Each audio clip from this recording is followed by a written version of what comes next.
connect to the platform. But in the meantime, I would like to comment that this event will be held in English, but we will have translation in Spanish. So if you need translation, please just go to the translation channel, and then you can be listening the whole webinar in Spanish. Para quienes se conectan, quiero comentarles que este evento se va a llevar a cabo en inglés, pero tenemos traducción en español, así que pueden checar el canal adecuado que les convenga para su participación. Thank you so much. My name is Sandra Guzman. I'm the General Director of the Climate Finance Group for Latin America and the Caribbean, GFLAG for its name in Spanish. And on behalf of GFLAG and CAN International, we are very happy to hold this event in preparation to the COP30 that, as you know, is coming up in the next couple of weeks. We will start another important round of conversations in the context of the Convention on Climate Change. This event is particularly relevant because, as you know, we have been talking about the different items that are part of the agenda of this COP30. However, as you may know, there are several items related to finance, so we can say that COP30 is also a climate finance COP. And in this space, we are going to talk not only about the different elements that are part of the agenda, but precisely what are, at the end of the day, what is the package that the different people see that should come out of COP30 in relation to climate finance. You have heard that in this COP, they will present the roadmap, the Baku to Belém roadmap to mobilize at least 1.3 trillion to support the climate action in developing countries. In this COP, there will be also a discussion about the continuation of the Article 2.1c dialogues and the format that these should have in the future. There are also conversations about the importance of bringing adaptation to the core of the finance conversation. So what are the elements in relation to finance that we could see at the end of this COP, and particularly how to really scale up finance for adaptation, considering that the commitment created or adopted in Glasgow about doubling adaptation finance is coming to an end. So the question is, what is next? What is after? What has to happen to continue scaling up finance for adaptation?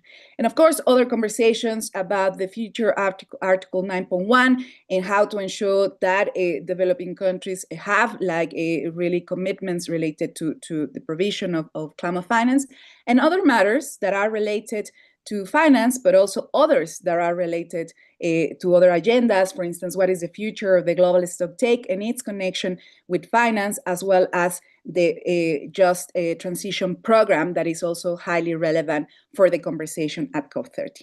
So as you can see, there are many elements that are in the conversations along this year.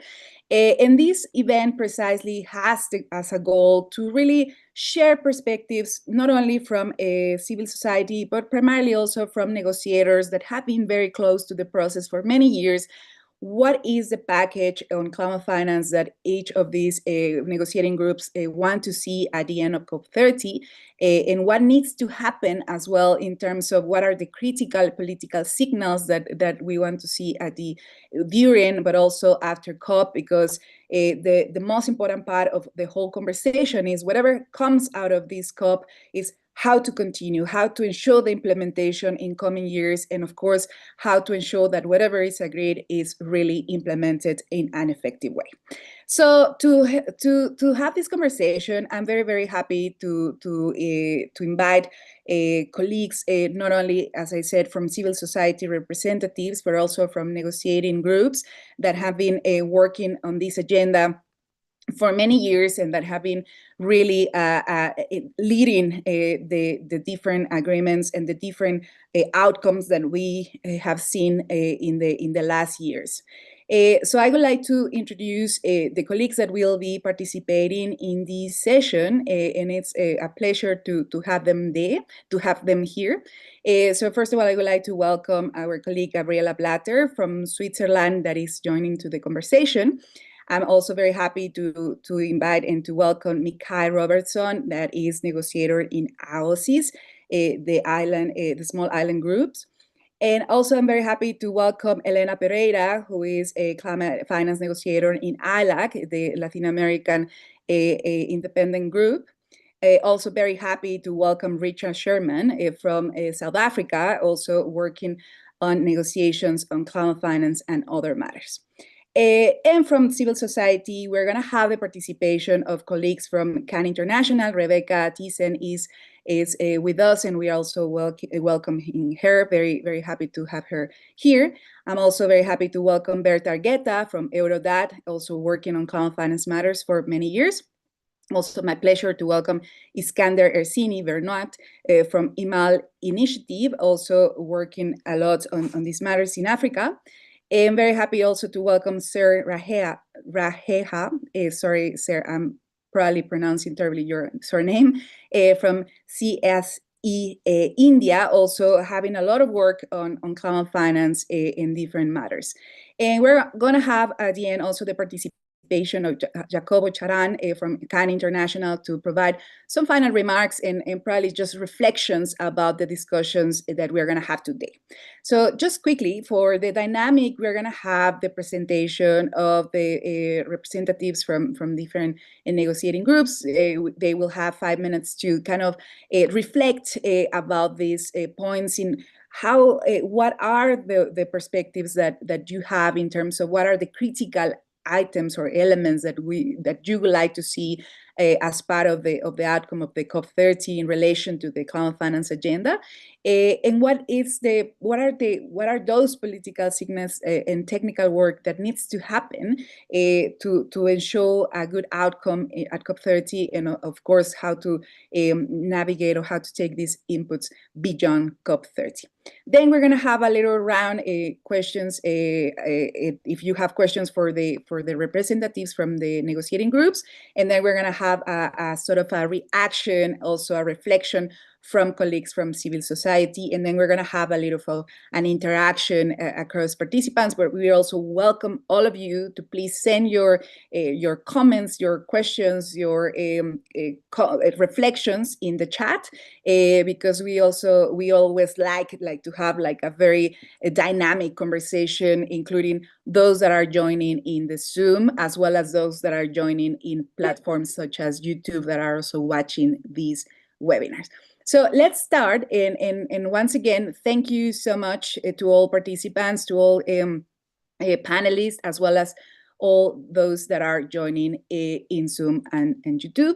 And to start, I would like to then pass the floor, the first intervention, to Gabriela Blatter, a very experienced negotiator on climate finance matters, and really to talk, Gabi, about what are your perspectives in terms of what are the critical elements that for you are relevant to include in the climate finance package for this COP30, and if you can elaborate why these are so important for a group like the one that you represent. And very happy to see you, Gabi, and you have the floor. Welcome.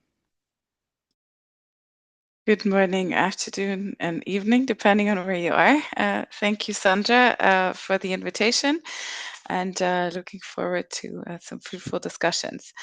So I think with regards to key issues to be discussed related to finance at this upcoming COP, well, I guess I'm probably semi-biased when I say that the conclusion of the Sharm el-Sheikh dialogue is an important element, and we hope to see some reflections, and we hope I can say that, like, in my non-negotiator role, the co-chair's role, as I'm also co-chairing the Sharm el-Sheikh dialogue the last 2 years together with Mohammed Nasser, the ambassador from Egypt.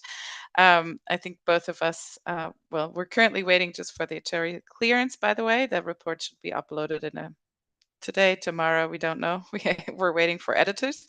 But in principle, it's done, and we hope that the recommendations we have come forward with will be well received by parties. So putting back my hat on as a negotiator, yes, of course, we are looking forward to those recommendations, and we hope there will be a good decision moving forward on this important topic. Article 2.1c being one of the critical articles for us related to finance and investments related to the implementation of the Paris Agreement. But then we also have a bunch of other finance-related items, of course, which will be discussed. We have the standard items related to guidance, which, well, with the ongoing GEF replenishment meeting, the GEF guidance will be important for us. GCF continues to be relevant. And then we also have the continuous conversations about finance in general. We also note that there was an agenda item request by LNDCs on Article 9.1. Over lunch, there were some consultations with the presidency on this. We do not support an agenda item specifically on this because we feel that there is plenty of work already related to Article 9.1, and there are many, like the BTRs, where at least as Switzerland, I can say we have very detailed information made available around that, and we take our commitments very serious under Article 9.1, but we're already deliberating on those in various areas, and we feel that the agenda keeps increasing and becomes less and less manageable. As the EIG, we had proposed during the SBs as a compromise to replace finance-related items in the COP and in the CMA agenda. In the CMA, with one item saying finance related to Article 9 and Article 2.1c, and we would have one discussion on finance all-encompassing. We understand the guidance elements would have had to be maintained for legal reasons, but in general, we would have liked to streamline the agenda in this regard. And there, of course, 9.1 could have been discussed as well. And under the convention, we would have had the reference to the relevant article of the convention speaking to finance. But that was not agreeable to all, so we withdrew this compromise proposal, but we stand ready to engage on this, like, in a more comprehensive manner, to have a conversation about finance at large. We're open to that. And we understand that, for example, the Brazilian presidency also highlighted that maybe in the context of the high-level ministerial dialogue, discussions around the NCQG implementation, which was adopted last year, could take place. And 9.1, of course, as well as 9.2 and 9.3 in that context are relevant, and we're happy to engage on that. I think I'll leave it at that, or maybe because it's also in the air, the adaptation finance question. Of course, the MOI indicators under the GGA, is of course an important aspect as well that we see in the context of a wider finance package. But for us, that's more work under the GGA, and we're ready to engage on those. We would like to capture finance flows for adaptation broadly, and investments are really important to facilitate the implementation of the GGA. So that's another aspect. But we wouldn't want to discuss them detached from the GGA. I think for us they belong. It's one global set of indicators, and that's how they should be framed. Recognizing, of course, that we have the BTRs and relevant information in the BTRs covering a part of those finance flows, not all of them yet. But so that those elements of the BTR should, of course, also be captured in the context of the GGA. And I think with that, I'll end it. Thank you.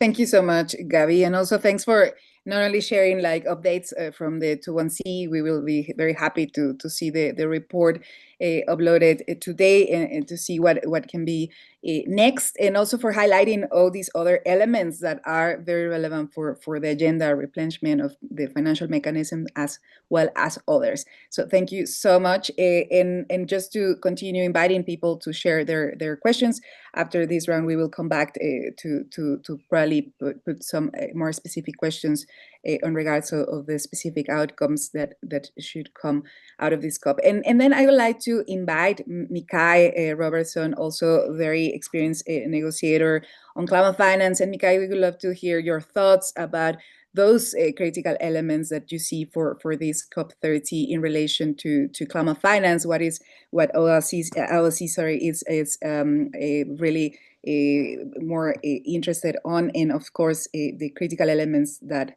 you see coming up in this important COP. So Mikay, thank you so much for being here, and you have the floor. Thanks a lot, Sandra, and good day to colleagues. So I think there's a lot on the agenda, as you know, for finance already. I do think one thing I want to kind of provide, I guess, context is that the NDC synthesis report came out today, and I went straight to the climate finance section and the means of implementation section, and it's actually quite stark how much is already needed for those, I think it was 33 or 30 odd NDCs that articulated needs. And I assume that there were 33 from developing countries, and it was about 1 point something trillion to something else. I think, if memory serves me correct. Again, I was digesting the numbers this morning when I got it by WhatsApp. And so I think it's quite clear that the figures that were agreed to last year were grossly inadequate, right? And so I do think the NDC synthesis report, which is countries nationally determined, strategies on what their contributions are to the climate regime and getting the goals, so achieving goals like 1.5, climate resilience, which is crucially important for us. There's currently Hurricane Melissa barreling against many smaller and developing states right now, category 5, right? As well as obviously noting at this, sadly, we're going to have to be addressing the loss and damage that's going to hit obviously Jamaica, potentially, Dominican Republic, Haiti, Cuba, and it's really sad that that is the context that we're coming into kind of a space where I think I think we're not seeing clearly the fulfillment of obligations by those who need to provide, right? And the leadership. We still haven't seen a clear articulation of the leadership from developed countries in how they're going to provide, right? And I think even more worrying is that the institutions that we have created to provide climate finance, getting news from, for example, the Green Climate Fund, and that potentially what is coming into whether a project is accepted or rejected at that entity with a country that is eligible to access that finance is actually their income classification.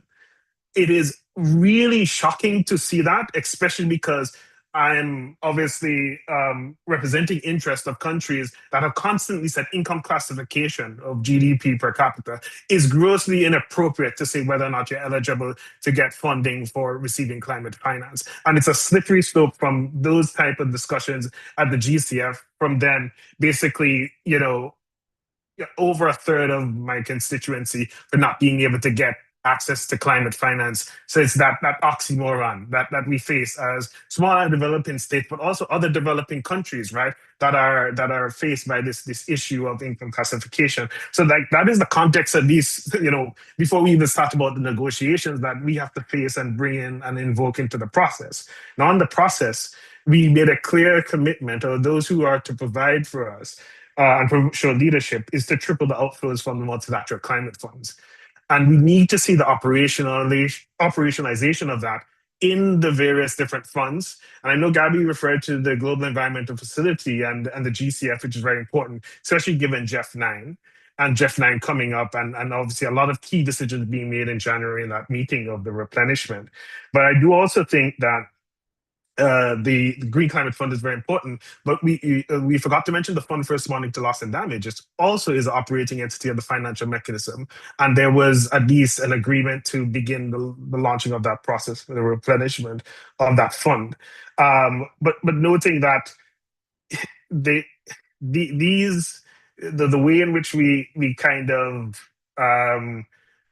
grapple that in the guidance rooms are obviously going to be, as usual, very contentious on making sure we're not micromanaging the governing bodies, etc. But I do think clear signals need to be made for all of those funds, as well as the adaptation fund. The adaptation fund that doesn't have a formal kind of replenishment process. And what are we kind of giving specifically to these funds? So moving from these abstract numbers up in the sky to money that is being provided to these entities that we've entrusted, especially that developing countries have massive trust in. But then you have the MDBs and the accountability of the MDBs. We keep on talking to them, but are they really talking back to us, right?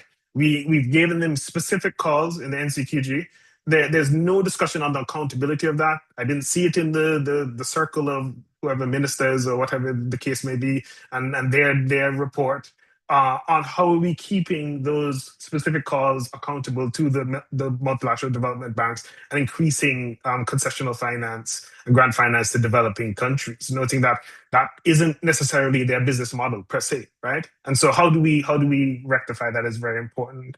I do think the last thing I'd say is on the adaptation finance commitment, the successor. When we're discussing that, we're going to need to have a clear articulation, whatever we do decide, on what is it we're aiming towards.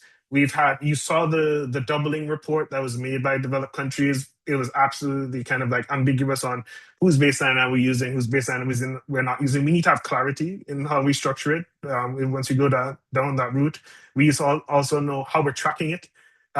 We had those issues in NCQG. I think there's still issues that we need to clear up in NCQG on how we're going to track it, on the definition or the parameters of what isn't kind of counted towards this goal. But I do think as well, having an understanding of the quality of adaptation finance is going to be at the heart of this, because the number itself is great.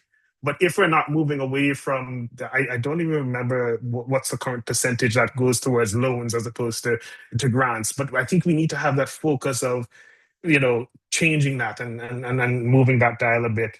So I'll highlight, those kind of clearer priorities, at least that AOSIS has, which is, holding those who have these responsibilities to account on it, and how do we build on that, given that we have all sorts of other things to discuss. But I know we have 5 minutes, so I'll stop here, Sandra. Thank you so much, Mikhail, and also thank you so much for bringing this important connection between the delivery of the NDCs with finance, which at the end of the day, it's a major need for developing countries to be able to implement NDCs, and the level of ambitious. It was kind of connected to the availability of these resources. So there is a connection. And how can we ensure that more countries are committed to develop these NDCs, and how to connect with the financial commitments to do so. And also you brought a very important topic in relation to in a way eligibility, who are the countries accessing to these resources, and you were commenting about these elements of GDP, and precisely in the chat we had a comment from Costa Rica, like some countries are kind of, according to the OECD and other classifications, considered like an economies, mid high kind of economies, and therefore there is a limitation for them to access to certain type of finance, no? And this gives me the possibility to then transfer precisely this the floor to Elena Pereira, lead finance negotiator in ILAC. Also to share your thoughts, Elena, about the critical points that as for ILAC are very important to see in this climate finance package at COP30, and also like what are the different items that you are focusing on in this conversation. And thank you so much for being here, and you have the floor, Elena. Thank you very much, Sandra, and it's great to be here sharing the space with esteemed colleagues, Gabby, Mikhail, and Richard. I think I'm going to sort of start off along the lines of where Mikhail did, in the sense that climate finance comes in the context of Article 9 and means of implementation, and precisely the NDC synthesis report, right? And how much of that is, for many developing countries, conditional on the provision of finance. And that's going to start this year at COP with a conversation on the agenda item on 9.1, and the importance of 9.1, what that represents, right? The legal commitment to provide finance for developing countries. And I think that there's a strong need for developed countries to show the strong leadership and commitment, and taking the lead precisely on climate finance. I think that is something that the developing world is rightly so seeing there's a missing link in what has to be there as a like predictability of climate finance. And I think that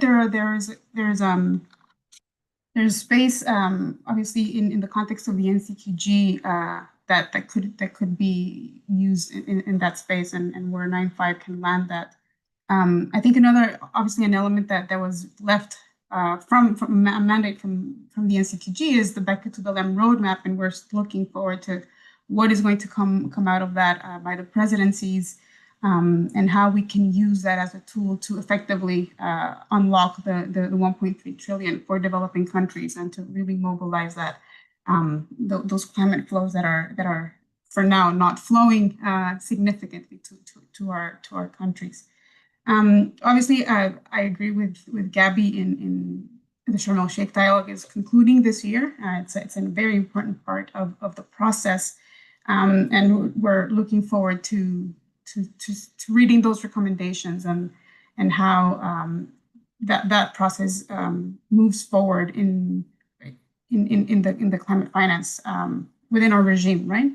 And what that means for, obviously, the lessons we've learned, right? That countries are implementing 2.1c in their own ways, and how that is in sort of in line with the spirit of the Paris Agreement, that it comes in that bottom-up nature, right? So we do not necessarily see 2.1c as a top-down process going forward, and so I think that the other elements that are very important for us as well is obviously there's agenda items which is biennial, right? And this year we have the conversation on 9.5 and the biennial communications, right?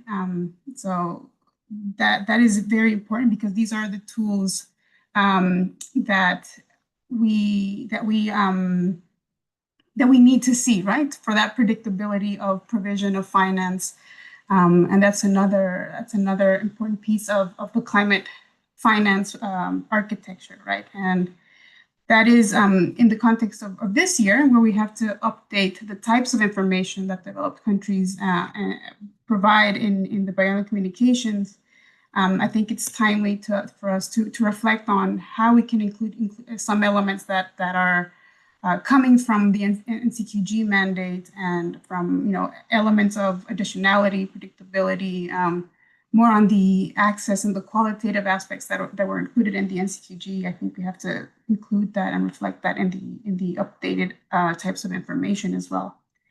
I think another, for sure, agree with the importance of the guidance to the operating entities, and how that again relates to that paragraph 16 of the NCQG, the tripling of the outflows. And I think that we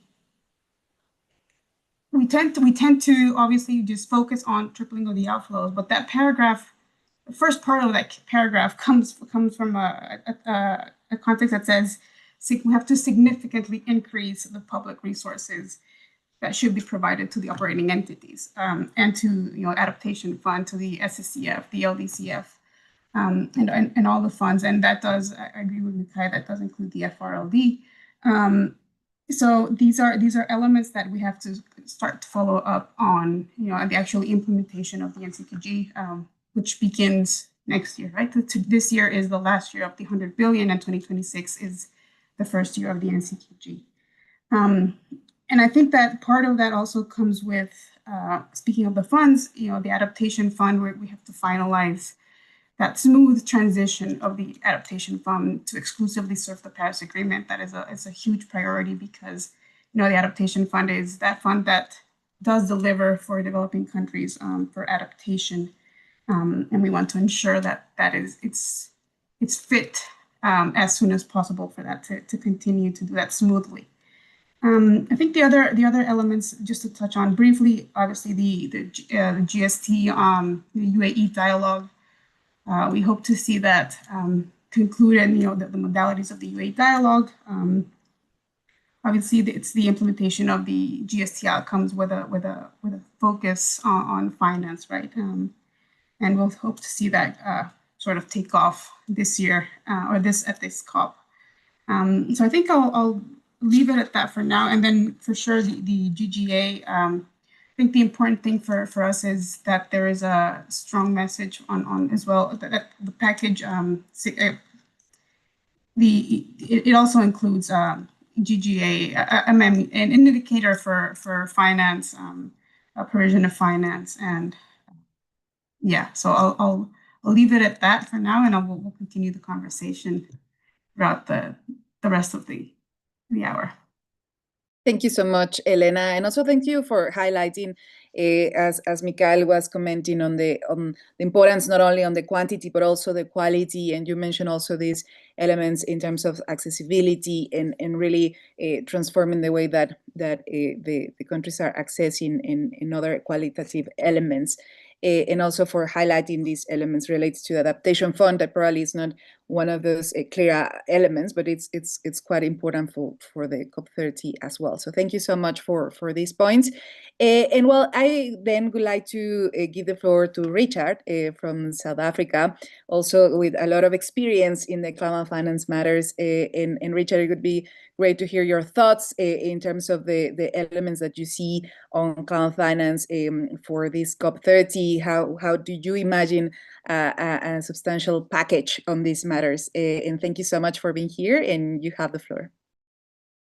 Thank you very much, Sandra, and good day to colleagues, and thank you for inviting me to speak here. Well, first, let me say from our perspective, both as South Africa as the Africa Group, we're very committed to support Brazil to host a successful COP.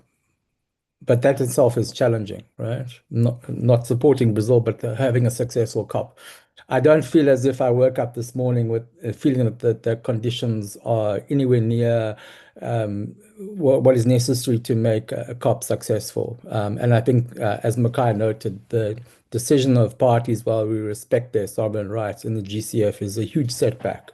And I'm afraid it's going to topple many other agenda items that Gabby is expecting to make progress on. So to be clear, 21C, we'll take your report, Gabby. We'll say thank you very much. We'll consider it, and we'll say that's it. It's done. It's finished. We've asked for close to 6 years for safeguards to stop this unilateral decision-making, that you determine something that's not good for a country and a country is determining something and you challenge it. We've asked for these safeguards. We don't get them. We don't see action on just transitions. We don't see action on unilateral measures and on the response measures work program. So therefore, we've done our job. We've done what's necessary. The synthesis report is very clear, as Makai said, that we're deeply failing, and then we're deeply failing. What that means is we're going to need more loss and damage finance. So I really hope that we can expect a contribution from Switzerland, as one of the few developed countries has yet to make a pledge to the loss and damage fund. So Gabby, please, you need to go do your work. So I think the conditions, the political conditions for Belém being a successful COP are not actually there right now. And so a lot really depends on the Brazilian presidency, on how they want to manage the process, how they find hopefully a quick resolution onto the agenda items. It's not just 9.1, there are a number of other ones sitting there. So how that is all resolved, so we can start our work and we can have our technical deliberations, and then what the heads of state say and the ministers say. Having no sense of what's in the Baku to Belém report, beyond what was not agreed upon by the Circle of Finance Ministers. They did not agree to their report. It was not endorsed. There was a ministerial statement. That's it. So we don't know what's happening. We don't know. We hear rumors about a cover decision or no cover decision. So obviously a lot really depends if the Brazilians go down that approach, how they manage cover decisions. And we have examples from Glasgow and Sharm el Sheikh on whether things are managed properly or whether it's inclusive or not. And so we have to see it to a large extent. But I think for us, really important parallel outcomes on the Just Transition Work Program, and then its relationship to elements of the NCQG that all parties agreed to, which was the the significantly reducing the cost of capital by 2030 discussion, which has been lost in the process, right? So without resolving that problem, you don't really have new green investments in developing countries, irrespective of SIDS LDCs or Africa or other countries in Latin America. This is really important for us. So we expect to see some strong outcomes on the Just Transition Work Program, as well as a resolution to unilateral measures and response measures. Obviously, the GGA discussions, I mean, my recommendation to my colleagues was just take note of that report, but if they seemingly want to negotiate indicators, then good luck to them. We don't have to be in that room, so I'm spared that moment. But yes, a really important outcome, noting even if we did agree to triple the double or whatever it is that's now being spoken about, it's not ever going to even reach the surface of what it's going to cost to implement the GGA. And again, this is going to put the pressure on the loss and damage system to really deliver large sums of money, which I'm afraid to say we're quite far away from. The adaptation fund has been really important to us. We were one of the countries, the groups of countries that were spearheading the discussion on the transition. And so we worked very closely with Switzerland. So we're not fighting with Gabby all the time, but we have worked very closely with her and others to try and resolve this. I believe that it is possible, that we're very close to doing the transitional arrangement. So hopefully the adaptation fund comes out of this process with the new trustee and new agreements that allows it to do its work, and then we would wait for the share of proceeds to either materialize or not, and then we would have another problem on our hands if they didn't materialize. Again, standard discussions expected on the operating entities discussion. We've been involved the first too many years to 147 paragraphs on GCF guidance is insane in my mind, but it's we don't seem to learn our lessons. But again, the important point is what we do with the updated NDC synthesis report, if that comes, and whether or not there's space within the Brazilian presidency agenda for a financing NDC discussion, because that's what's really important. Otherwise, we're not going to reach 21A, 21B, and 21C becomes really then a dream for another future. So those would be my more stark assessments of where we're going. Thank you very much. Thank you so much, Richard. And yeah, definitely you bring like it's a very different, a difficult scenario. It's complex for the amount of things that have to be discussed, but also like complex for the political scenario, which is not helping us to progress towards the conversations. But you bring a lot of very important connecting points, no, in what happened with the circle finance ministries that you comment in terms of the roadmap and other points. And I would like to come back to some elements, but I just want to kind of like have a quick opportunity for colleagues that sent a few questions in the chat, just to have a quick response from this first round of participants, and then I will then give the floor to my colleagues from civil society. Just a very quick reaction. I have a few questions, but probably I'm just gonna pass each the questions that I see. And Gabby, for instance, there is a question about how could this COP30 advance the discussion on Article 21C and foster greater alignment with the goals of the Paris Agreement. So how do you see what the COP30 can do to continue the progress on Article 21C? Thank you, Sandra. It's a bit complicated for me to respond to this question because you will get a report. Yeah, because I have this double role, so I don't know. I don't feel so comfortable to respond to this question right now because in a few days, hours, I don't know when it comes out, the report will be accessible to all.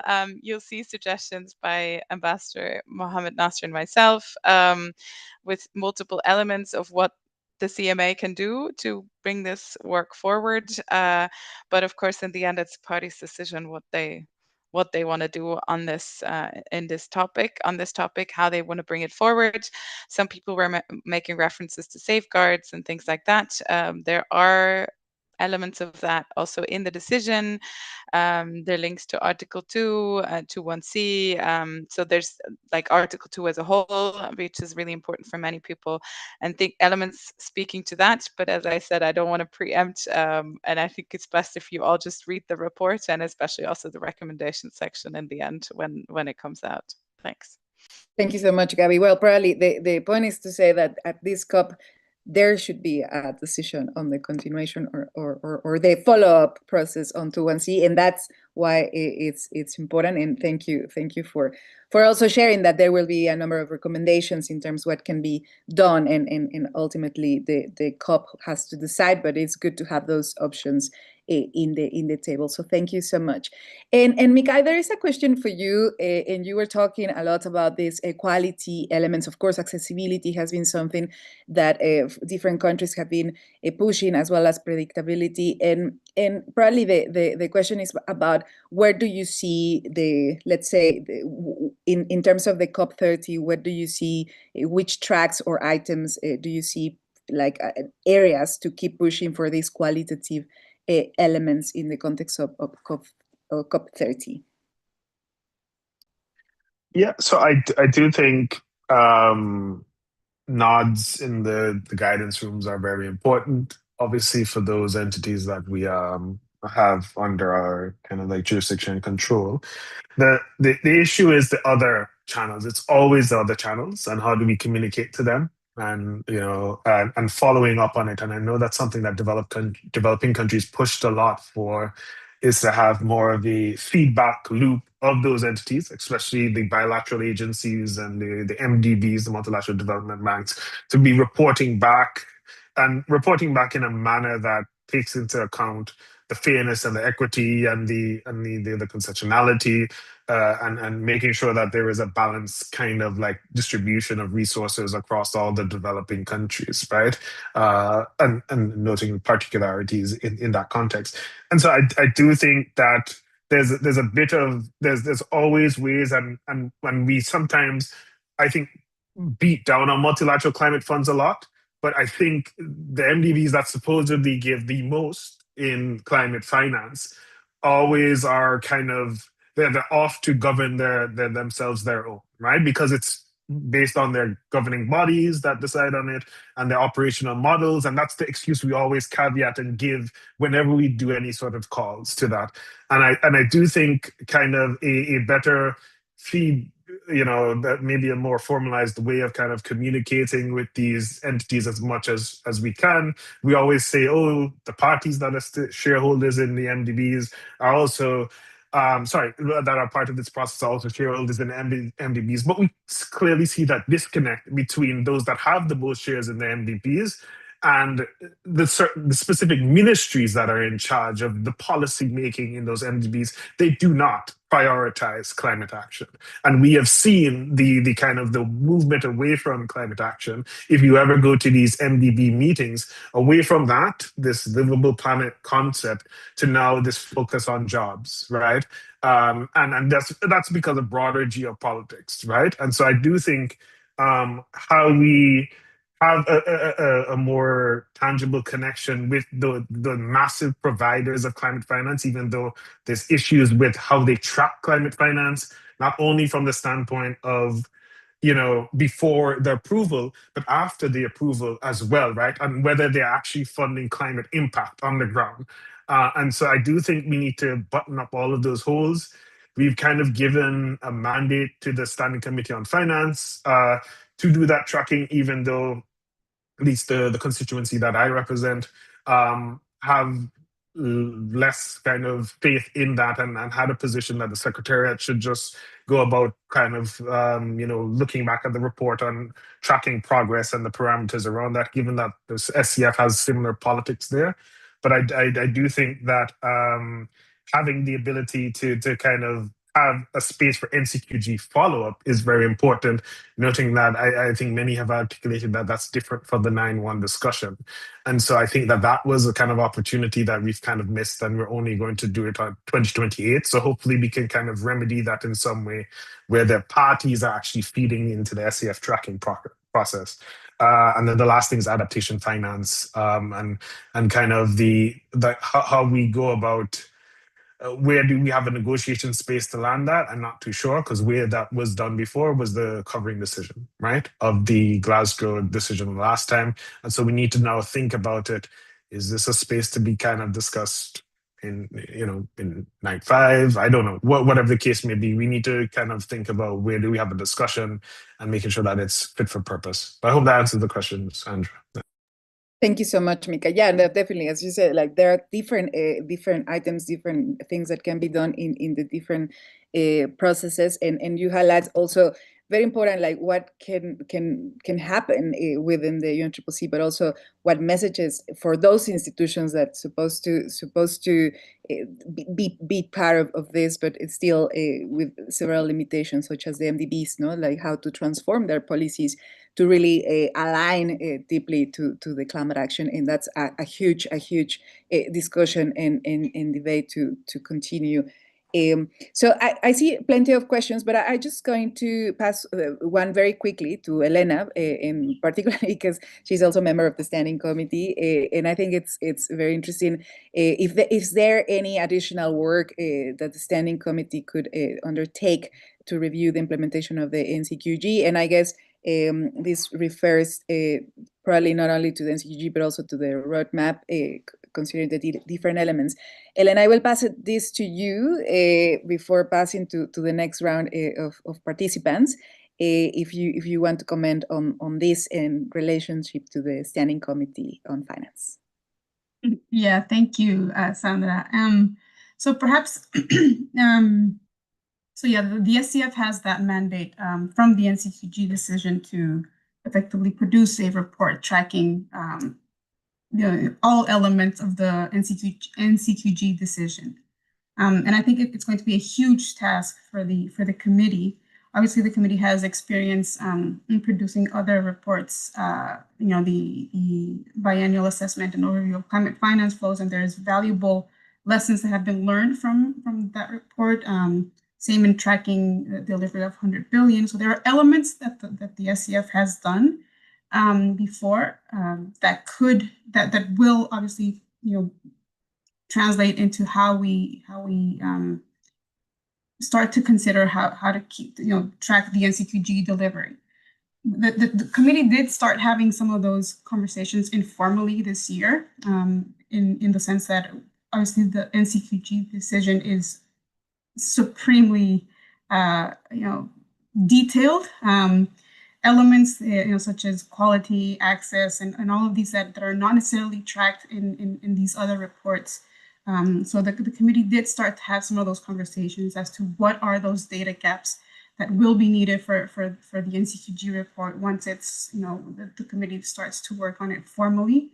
Like I said, these were more informal conversations and like sessions with experts on what elements the committee should start to focus on and start to track, and think about when we do start to think of like an outline for the NCQG report, which will come until 2028, right? But I think next year will be a big year as well for the SCF and starting to move that conversation along. Obviously, not working on the report itself, but on thinking of how we're going to eventually start to think of the structure of the report and what the sources will be. And I know Gabby was there. We had these conversations and at the SCF this year. So it was, I think it was very fruitful for the committee to start to have that conversation this year. Thank you so much, Elena. There are a few other questions, but I will invite panelists, negotiators to have a look. For instance, the relationship between the Just Transition Program in relation to finance matters, as well as if the Bakut Belem, it says, people say that it's not a negotiable item. So if it's not a negotiable item, how can we ensure like a future for it, considering that there are several reports already. And there is also a question about the adaptation package, which is like a very relevant, but what is the space for progress on adaptation finance? You already mentioned the adaptation fund and tripling the outflows from other funds, but how do you see this coming? So I will come back to you, but now I would like to give the floor to colleagues that are joining from civil society, also to reflect, to present the reflections in terms of what are those critical elements that organizations want to see coming out of this COP in relation to climate finance. And I will give the floor first to Rebecca Thyssen from CAN International. And Rebecca, you have the floor. Thank you so much for joining. Thanks, Sandra. Thanks, everyone. Good to be here with you all, and very good to hear reflections shared by panelists before me. So first, I tend to agree very much with Richard that the context we are entering this COP is very challenging, both from the external context that we know about, but also the context within the COP space. I guess the Baku legacy is clearly still haunting the rooms, and whoever was thinking that the finance conversation was going away after COP29 was proved wrong. We heard from all of you that the finance discussion is still very much alive in the finance negotiation room, but also everywhere else. So I think that's a clear call that we need to figure out some of the aspect of this discussion. And I'll come back to that. But also I wanted to share a reflection on something that's been worrying us getting closer to this COP as well, is the level of informality we're seeing being proposed by the COP presidency itself, but also by other actors. If you look at the action agenda, if you look at the TFFF, so the Tropical Forest Facility Forever, if I got the acronym right, at the roadmap itself, right? All those things are actually floating around, are potentially seen and portrayed as finance outcomes, as finance victories, maybe, but they are far from being, anchored in an accountable framework and negotiating tracks. And I think we should not get distracted by those proposals and really think about what do we need now that we have the NCQG to make sure qualitative public finance remains at the core of the conversation. So for us, I think there are three, well, of course, there are many, many elements, but if I try to stay within 5 minutes, three main messages that we would like to convey, and also reflecting on what people have said before me. So one, we need to have a dedicated space to discuss public provision and make sure this conversation does not fall off the hook moving forward. Two, we need to get the accountability and predictability framework right. And three, we need the UNFCCC to start connecting the dots much more with other processes and other actors.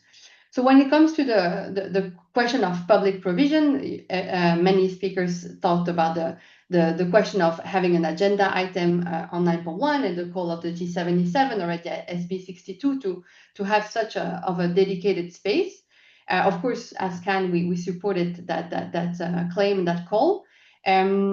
Because there are certain things that are still missing from the NCQG decision, and we need to have clarity on the scope and the scale of public provision moving forward. Just reading the NDC synthesis report and the conditional elements of the NDC that have been submitted, knowing that not all parties have submitted their NDCs, the public provision component is really something that we need to get clarified moving forward in order to breach this ambition gap. But also, of course, when it comes to adaptation finance and the recognition that we need to find a balance between adaptation and mitigation, that there is a huge adaptation gap. We're going to hear that from the adaptation gap reports very soon this week. So how to guarantee public finance flowing for adaptation at the scale of the needs.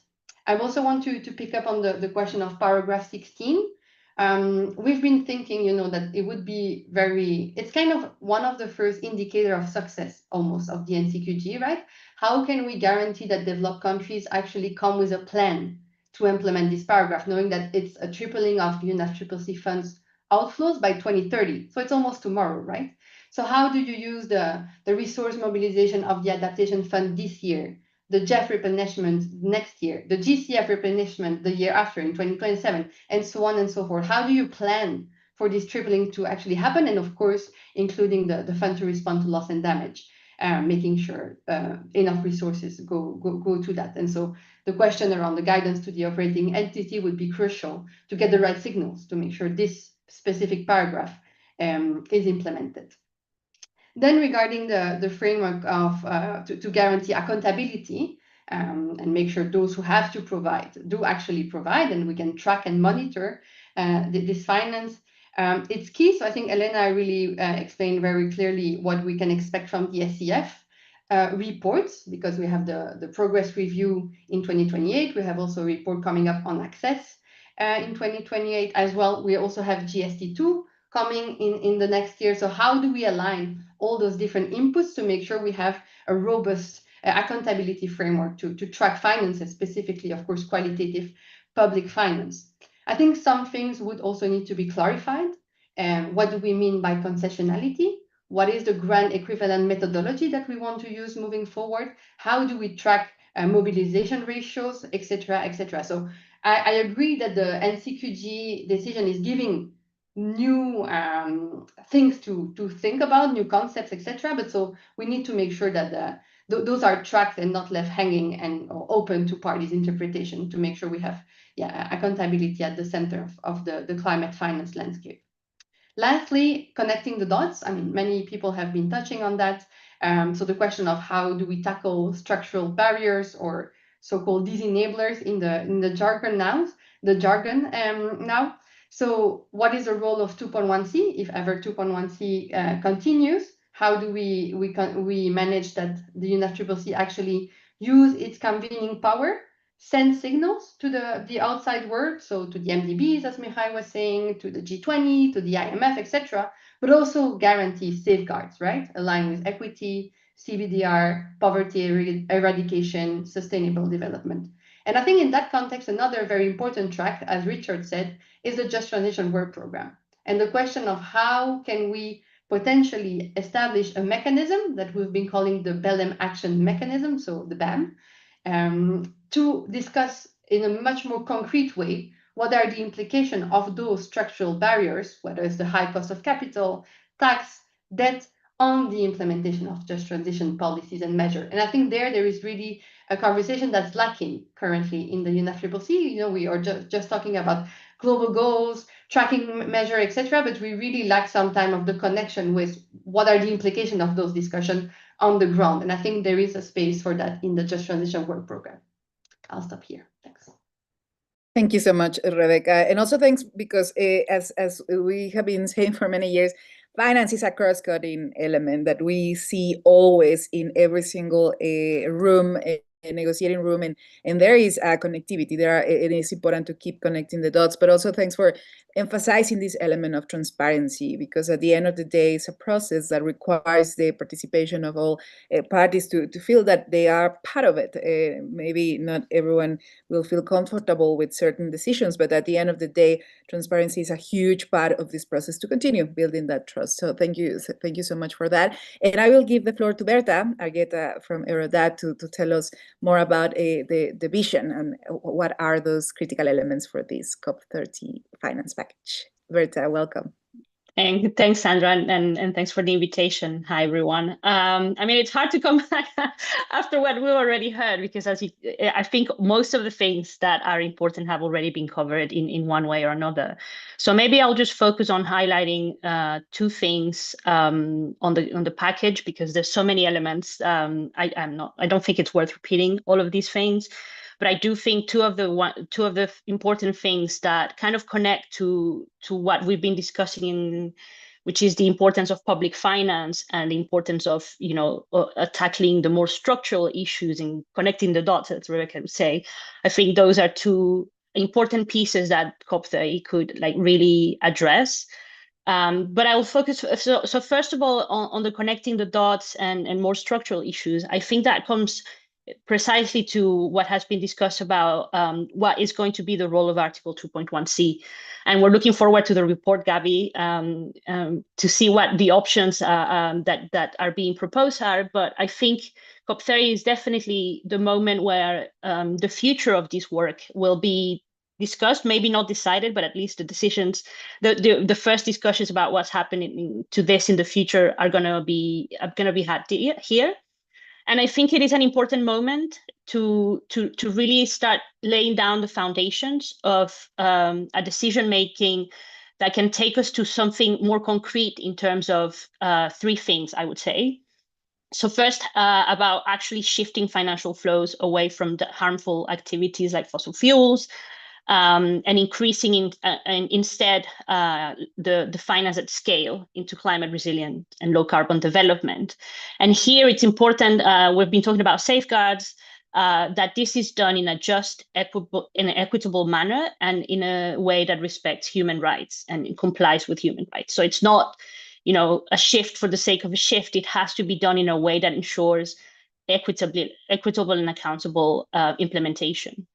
I think the second thing, and I think Rebecca had touched on this before, is about what is the role of the UNFCCC in convening and sending signals to others, because a lot of the decisions that are important for really this structural transformation that's necessary are not going to happen at the UNFCCC level. Those decisions or the power to make certain decisions is not here. But the UNFCCC can have a role in sending the right signals and convening the right people around important decisions. And in here, it is important that the signals are being sent to the right forums, where all of the architecture of the all of the international financial architecture, it's actually being discussed, and particularly focusing on the key barriers and disenablers that are being faced by developing countries resulting from debt, tax issues, and the current way in which a lot of the financial architecture tends to work against development and against climate resilient and low carbon development. And in here, we're talking about MDBs, and I think Mihai talked about this a little bit, about the way they work, about their actual interaction with developing countries and how they are actually contributing to low emissions and climate resilient development. It is also an opportunity to assess and address the harmful role that debt and the cost of capital are playing in climate action and actually undermining climate action in developing countries, and to also propose solutions for taxing big polluters and others like high net worth individuals and so on, but also kind of like the right signals to change the tax and fiscal system to make them fairer and more aligned with climate targets. So I think it's important, but 2.1c, if it's going to work, it has to work right, and it has to work for a real transformation that supports especially developing countries. I mean, 2.1c is about all countries, but that really supports developing countries in tackling all of these disenablers. And then I wanted to talk about paragraph 16, but because I think this is an important paragraph when it comes to public finance, not because, public finance is a bigger issue, but if you see paragraph 16, it also comes from a recognition that not all channels of public finance are made equal. Some channels might be more fit for the purposes of truly country-driven climate action. And I think paragraph 16 of the NCQG recognizes the role of the multilateral climate funds as the best that we have to channel public finance. So I think it is important that COP tackles the idea of how to operationalize paragraph 16, highlighting the critical importance of these funds. And as Rebecca said, I think it's particularly important because this is the timeline for this is 2030. So it is going to be really a test of the commitment that countries have towards achieving the NCQG. And so it is one of the first things that we are going to be really assessing and focusing on. And it also highlights a lot of the importance of adaptation finance and loss and damage. It includes the Fund for Responding to Loss and Damage, which is an important piece of this. And I think COP30 should send a really strong signal of commitment, particularly through meeting the mobilization target of the adaptation fund and sending the right signals about the support for the FRLD and its work by sending, for example, strong guidance to the FRLD in their role in providing high quality public finance for loss and damage. And I think I would like to highlight, because we've been discussing things that are happening at the funds level, and I know that the COP notes cannot necessarily do this, but it can also tackle these issues, that NCQG is not a mandate to promote private sector and crowding in approaches, right? Article 16, paragraph 16, sorry, is a mandate for public finance that is provided to these funds so that they can provide finance to developing countries. So that's one of the things. And it's also important to highlight that paragraph 16 is not contingent on anything. It's not contingent on any changes to the natures of the funds. It's not contingent on, for example, pushing conditionalities, earmarking, trying to restrict who has access to funding, changes in governance of these or mandates of the funds. I mean, there is no condition to the need to triple outflows by ensuring that these funds are well and appropriately resourced. And I think it should, on the contrary, be seen as a possibility to enhance direct access and tackle issues of access, which is actually one of the mandates of the NCQG as well. So I'll stop here, but because I'm sure my CSO colleagues will have a lot more to say about all the other issues. But I think that's what I wanted to highlight. Thank you, Sandra. Thank you so much, Berta. And I, first of all, I want to encourage speakers to have a look in the questions. There are a lot of questions, and also thank you for colleagues having a very interesting conversation in the chat from the GCF and all other elements around definition of what counts and not and doesn't. And I'm sure we will have the chance to go through some of these issues. But then I would like to give the floor to Iskander from the Email Initiative also to reflect about the package, because after him and Sarah, I would like to open a little bit the conversation and reflect about these different points. So Iskander, you have the floor and welcome. Thank you, Sandra, for convening this discussion, and for others for joining in and sharing their perspectives. I think for me the starting point was also going to be the NDC synthesis report, because I think it does present a sobering wake-up call for all of us who are committed to the goals of the Paris Agreement. And I think it does make very clear the importance of international climate finance.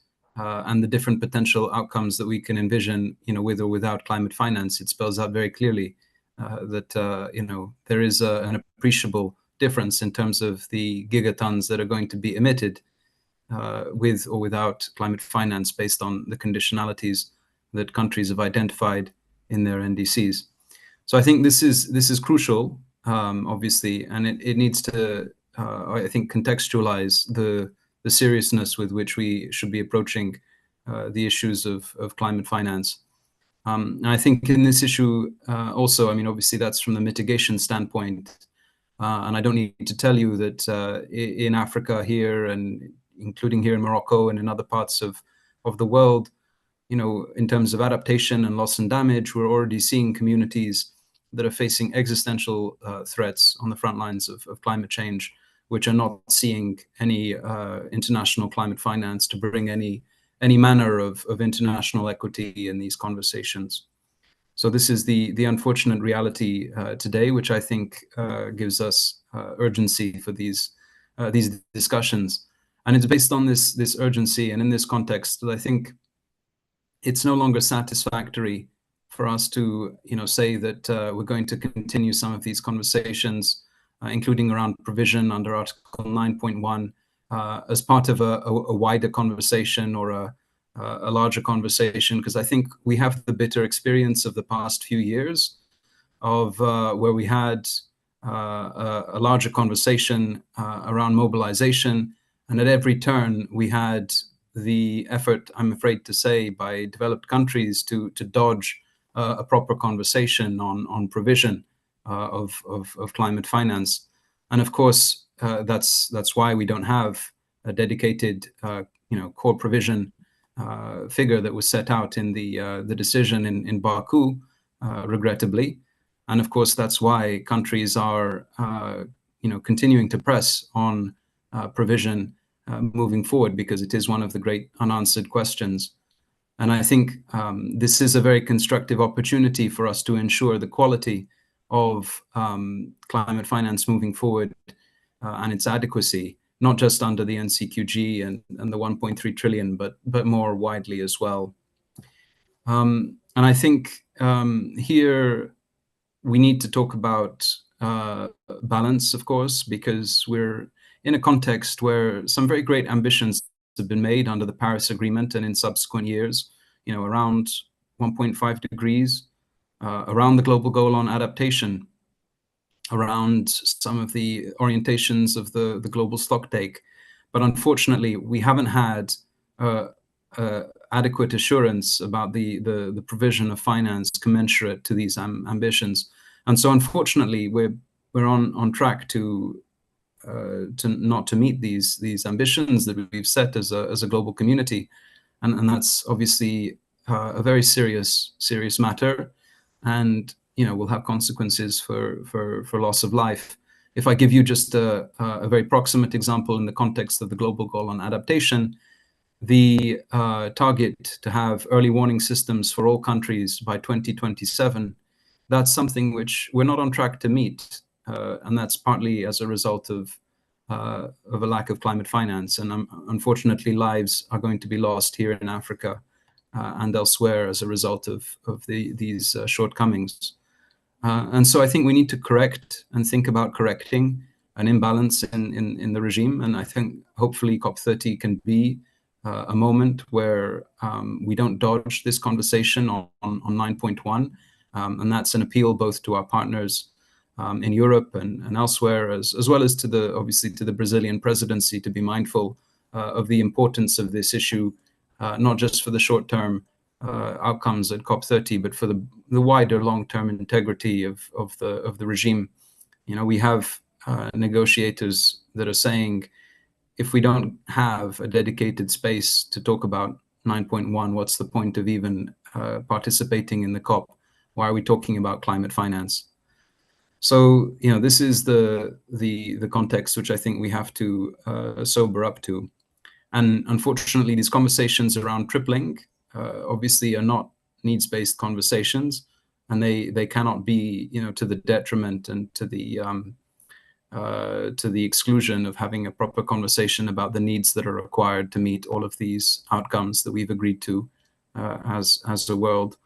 I think with regard to 2.1c, I think clearly there's a case for greater balance within that conversation as well. I think we've had several years of very interesting conversations, but I think it is clear that we can't expect to continue work, or at least many parties have made it clear that they cannot expect to continue work unless there are things like appropriate safeguards to assure equity, as well as an overall balance in the way we think about making finance flows consistent. That it's more than just about private finance, as some would have it, but it's also more widely about the agendas that the Global South have been espousing for a very long time on issues like tax and debt, which I think have been left out of the conversation, not entirely, but disproportionately perhaps overlooked. So yeah, I think we need to come back to the principle of balance and to recognize that we're not going to see forward movement on things like 2.1c unless we see forward movement on things like 9.1. And of course, there are many other issues above and beyond those two that are on the table at COP30. And at the end of the day, the COP is the only process where developed countries and developing countries sit at the table as equals because of an unequal global system. And so it's important, of course, that the COP process responds to the concerns of developing countries, because there aren't other adequate fora for that conversation to happen. And so we do hope from our vantage point that these issues can be taken forward in a way that leads to a race to the top in terms of ambition and how we have these conversations, rather than a race to the bottom. And as the International Court of Justice advisory opinion reminds us, international climate finance provision and cooperation is a legal obligation, and the failure to adhere to it could have some very severe consequences in terms of litigation and the obligation to provide reparations.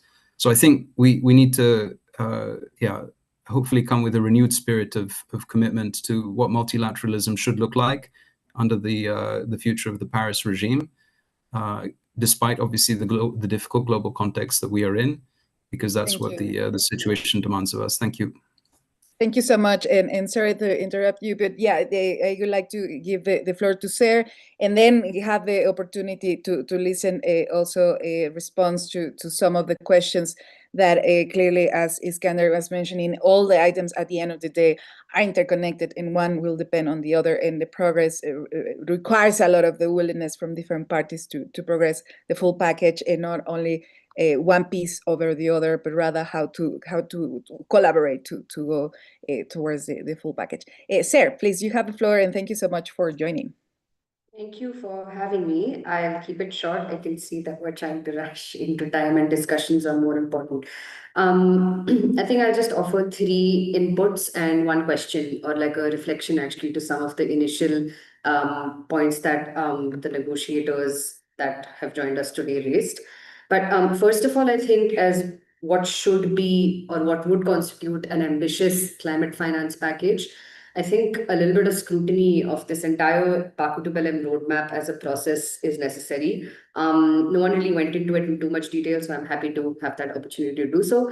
I think the Circle's report, the Circle of Finance Ministers report, it came out a few days ago, and it's not too surprising, but it is still disappointing that it seems like a report that I've read many times over. Like, I haven't even been working on climate finance for too long, to be perfectly honest, but I think the IH leg already exists, a lot of literature already exists, a lot of different iterations of pillars that would be good to have to scale up climate finance already exist. I don't see how where we're headed to Belém with this roadmap is going to be any different. So specifically, I think also many of the recommendations are in line with this standard kind of market first playbook of reform the MDBs, which is important. I'm not saying it's not, but this focus and foregrounding of de-risking, private capital mobilization, or increasing the private capital components. Even though there is some evidence to show that this hasn't exactly worked, either in the case of development finance or for climate finance for the Global South specifically. Without actionable plans, let's see what the B2B report itself comes up with. I know it's a little too soon to say, and some people here may have already seen the version that's going to be released anytime soon. But at least basis the Circle of Finance Ministers report and the different consultations and kind of communications and discussions we've been hearing about, I don't know how, without actionable plans, this does risk being just another document, that's been co-authored by experts with good intentions. And so specifically, I think an ambitious outcome would entail that the Baku to Belém roadmap outputs to attempt to uphold Article 9.1 of the Paris Agreement. This is CSE's position. This has been from Bonn and before. And currently, we don't see that reflected. And this is kind of antithetical to what the Global South has been demanding. And also, I would like to offer that I had the opportunity to participate in one of the several consultations for this, roadmap report back in June as well. And I made this point, and I said that at least one pillar or one thematic that's focusing on robust scrutiny of the quality of finance needs to be foregrounded in this approach as well. So when I say we need to embed scrutiny or kind of mechanisms to ensure that there is accountability written into and embedded into this process, I mean that we don't need to have just like an aspiration of majority concessional finance as a principle, but to try and form and write in regulatory or feedback mechanisms and loops. So a measurable component to periodically assess the progress on this front as well. I know that this is the roadmap per se is a part of the NCQG decision, and so its implementation is likely and is going to be governed by some components of that. But within the UNFCCC, I guess this would mean reconciling what is coming out of the supposed 1.3 trillion roadmap strategies under the biennial transparency reports, the technical expert review, the Standing Committee on Finances, biennial assessment, etc., etc. And as Rebecca and other CSO colleagues mentioned earlier, that the entire process kind of risks being a deflection from problems that occurred and were raised at the NCQG negotiations in COP29, which still need to be elevated because they haven't been resolved. Rather than solving them, we're going to see a kind of sidelining. So we know that the provision goal of 300 billion was not enough in terms of quantum.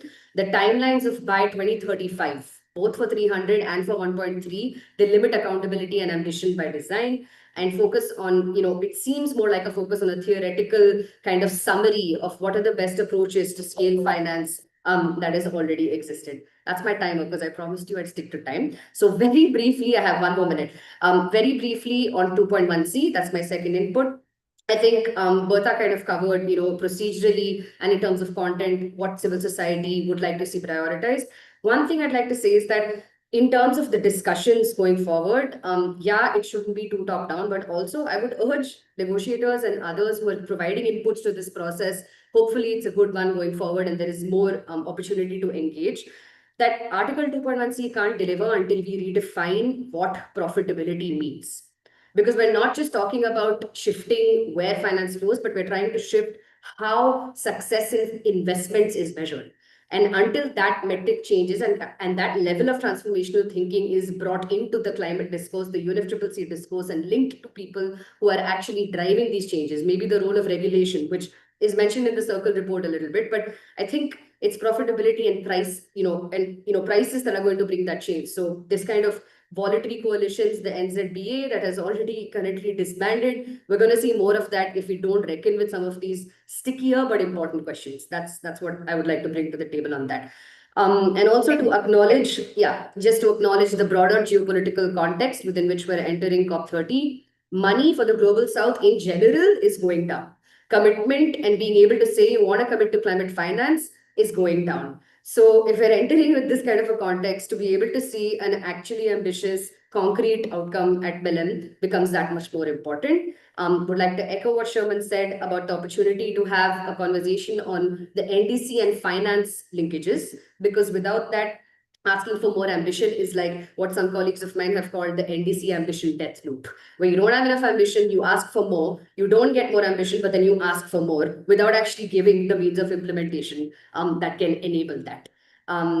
So my question would be, okay, I'll stop there and maybe come in later if there's chance for, more questions. Thank you. And so sorry to rush you out, but we only have 10 more minutes, and I don't want to lose the opportunity to hear some responses from our colleagues, Gavi, Mikhail, Elena, Richard, from the questions that we have in the chat. So I basically gonna give you 1 minute if you want to respond to the questions. I will just recap a few of them, and then obviously you can reflect in any in your kind of final remarks.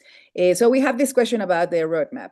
We have been talking about the roadmap, but it has been said that it's not a negotiable item. So how can we ensure that there is actually a future? What needs to happen at COP30 to ensure that it's something that, if it is not perfect, but still, how can we ensure like a follow up and avoid that it's just another report that is delivered and then basically is that, that's it. And the second question is more about the adaptation package, that where the negotiators see the best or the best space to progress on adaptation finance. And also there is a question about how should COP30 respond to the expiry in 2025 of most finance contributor countries' international climate finance commitments, especially if they are not renewed before COP. So all these commitments that were established in the past, how to respond to that expiration date by 2025. So Gabi, I will start with you if you want to reflect in any of these questions, as well as any other thought that you may want to share. 1 minute to share your final remarks. Thank you. I just wanted to maybe start with a general comment, because I heard quite a bit of like developed countries are not living up to their commitments, this and that. I mean, I can't speak for others, but I can definitely speak for my own country, and I can say that our climate finance, I just now, because we have our FMCP for the first time this year at COP, so the facilitative. I forget what the abbreviation stands for, but the review where you can all of you sitting on this call, you can come to us and attend that session, and you can ask us all the questions you want. That's what it's there for.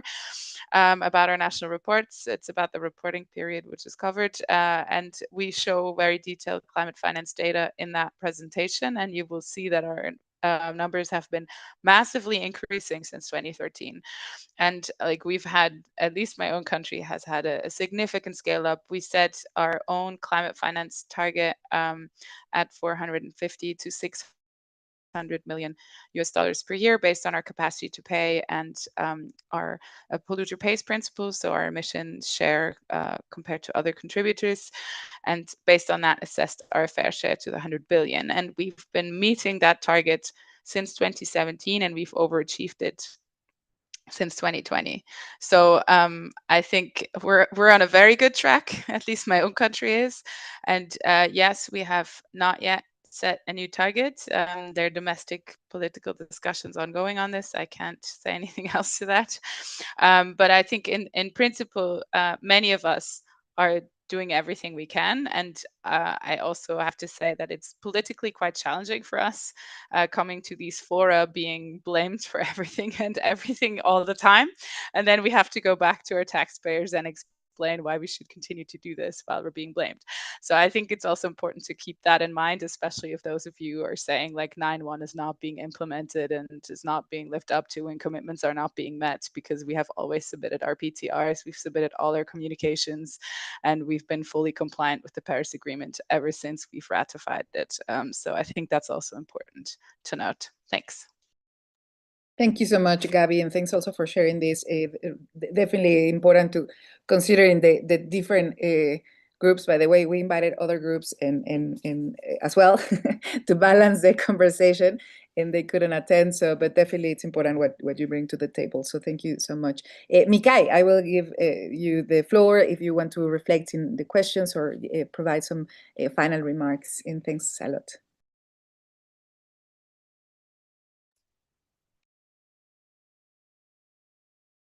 Can you hear me? Yeah. Yeah. Okay. Yeah. No. Just to say thank you to everyone for the conversation. I know it's tough discussions that we need to have, but they need to be had.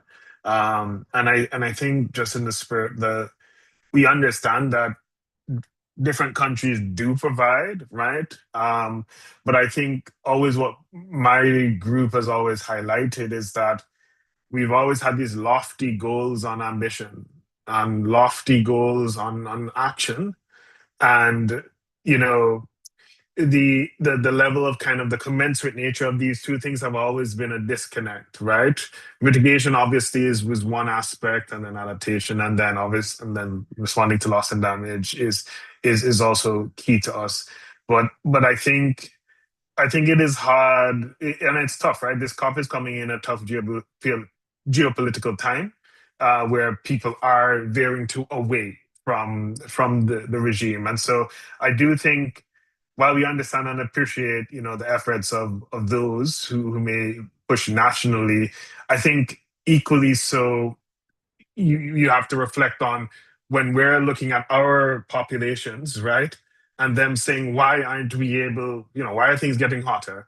Why are Category 5 hurricanes appearing miraculously in the middle of the Caribbean Sea, right? Or just unexplainably in the middle of the sea? And how are we going to deal with contingency budgets that don't have anything on their lines? I think that equally so, it's kind of frustrating to justify why do we continue to do these and engage in these processes? And we say this is the only way that we have, to kind of communicate, and the only legitimate way to do that, because we're not a part of all those other kind of systems. I think that's equally important to highlight.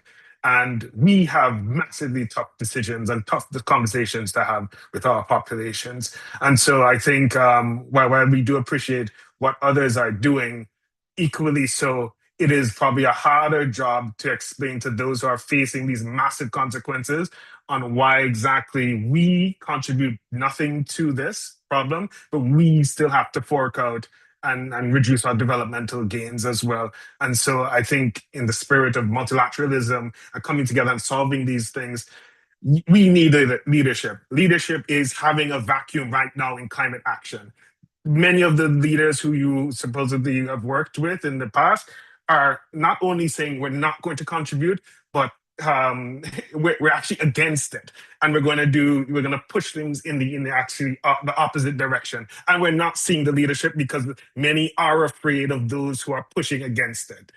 we're not seeing that leadership. That's the leadership that we're talking about, that we're missing from those who have the capacity to do so. Because we, for sure, as smaller and developing states, don't have the capacity to fight against major powers. So, and on it on that, we need courage from those countries that do have the might to do it. Thank you so much, Mikhail, and thanks everyone for staying. And I will ask you to say a couple of more minutes to hear final remarks from Elena, Richard, and from Jacobo, from Kenny, just to conclude this space, and just to say that it's not the only space, and of course we will continue having these conversations. But I will give you the floor, Elena, and then Richard to conclude your final remarks. 1 minute. Thank you, Sandra. And I think that the conversation has been really, really fruitful. And perhaps because we are running short on time, I think I just, two things, sort of, I think it's always been important for at least for our group, for ALAC, to really recognize the commitments that have been, done by developing countries, where in meeting, for example, in their contributions to the 100 billion, we've always recognized that, and I think it's evenly, like in just to reflect on what Mikhail has said, is precisely that I think there is more that can be done. There is more that the developing countries need to see from developed countries in taking the lead.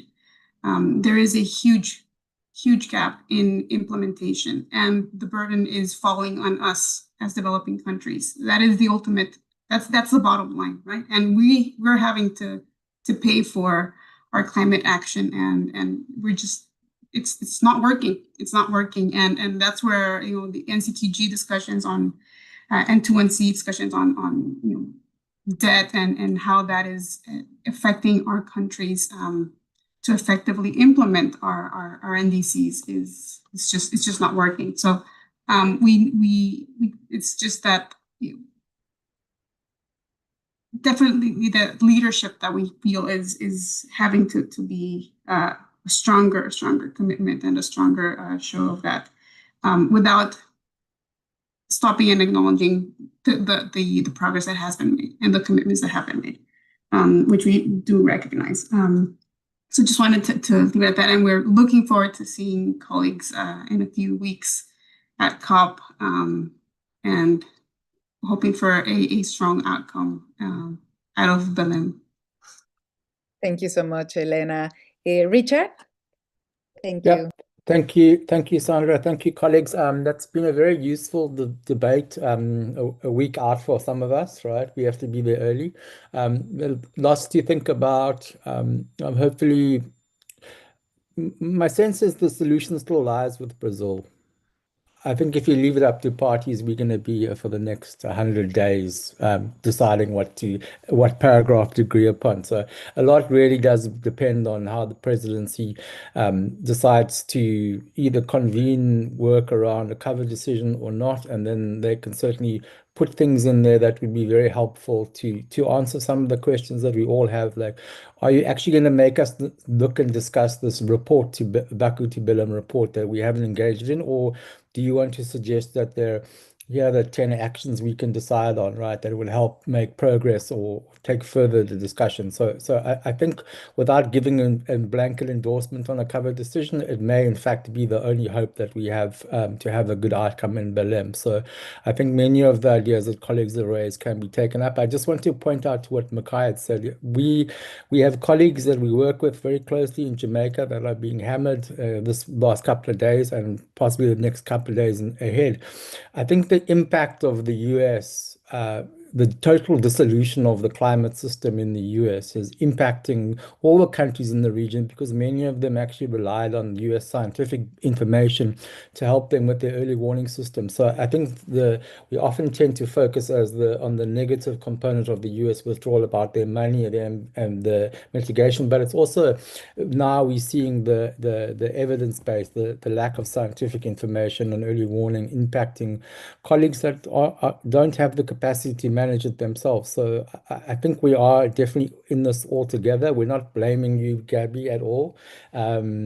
We disagree with you, and that's fine. That's not blame. So let's we'll see everybody in Willem, and we'll see how it goes. And just to say that on the 10th of November, there will be a formal launch of the opening of call for funding proposals from the Fund for Loss and Damage. So you will all be invited to that event to start that work. So thank you very much. Sorry for plugging that fund. Thank you. Bye. Thank you so much, Richard. Very, very important call, and it's important information. So thank you so much. And for the final remarks, I will give the floor to Jacobo, who will do final remarks from the civil society. And once again, thank you for staying a few more minutes to conclude. Please, Jacobo, welcome. You have the floor. Gracias, Sandra. Thank you. Hi, everybody.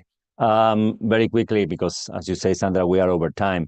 Well, first of all, thanks, Mikai, at the end of your final remark, talking about, just zooming out, a little bit where we come and how we come to this COP. So the crisis of multilateralism, the lack of leadership, putting us on the wrong direction. So that gives us, and it's been mentioned by civil society, the NCQG and the failure from last year. And actually, you have here from civil society that although we think that it was a huge failure for justice, for giving justice to the impacted communities, we still focus, and we really want to focus, although it was a very bad outcome, to get the best out of it. And this is when we want to start to talk about the quality and not just the quantum. But this very workshop, this workshop comes in the very same day that we are mad. We are mad of seeing the synthesis report. We knew that it was coming. But when we see a synthesis report, that first of all, let me tell that we are talking a synthesis report, and maybe we can call it the no synthesis report, because it's not synthesizing what is really happening. Only 30% of the global emissions of the country, countries that account for the global 30% of the global emissions have submitted their indices. So how can we make any synthesis out of that? But still, okay, when we talk about it, we see that when we see only 33 countries have costed needs, and they already account for over 1 trillion.